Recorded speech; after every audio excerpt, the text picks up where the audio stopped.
ओम शांति समस्त को हार्दिक शुभकामना। आसतु आज जानिबा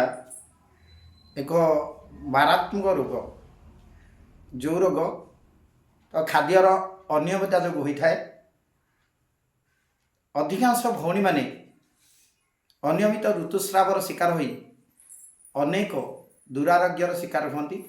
तेणु अनियमित ऋतुस्राव को ठीक करने एक सुंदर औषध जहाँकि आम हाथ पांतार अच्छी आम बड़ी बाड़ी बगीचारे एवं आम निकट थी जिनस को नहीं तार किपर आम दूरीकरण करवा से विषय तो मुझे कहूँ जाऊँगी। आपण मैंने जानी जो कृष्ण तुलसी गछ अच्छी से कृष्ण तुलसी गछ पंचांग तार पत्र तार मंजरी बा जो जटा तार डाल तार मंजी एवं तार मूल को समभाग नहीं चूर्ण करवा से तुलसी पंचांग सहित लेंबू चोपा शुंठी तेजपत्र ता सहित जुआणी एभरी 5 4 9टी जिनस को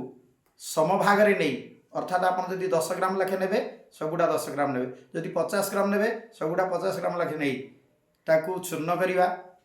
चूर्ण कर रखि सुखेकी जितेबले आमको दरकार प्रयोग करिया ताले तार प्रयोग विधि किपरि 1 ग्लास पानी को गरम करवा से गरम पानी रे ये जो चूर्ण प्रस्तुत कर रखिथे से 10 ग्राम ने पकईकी धीमी आंच बा सीमा आंच बा कहतु ता भर सीमा आंच गरम करवा 20-25 मिनट गरम कलापर गोटे ग्लास पानी जिते 1/4 4 भाग भागे ताकू छाणी आमे जदि पीवा ताहले 15-20 दिन पीला परे तो अनियमित ऋतुस्राव बा बंद ऋतु खोलीजिव ता सहित ऋतु नियमित हम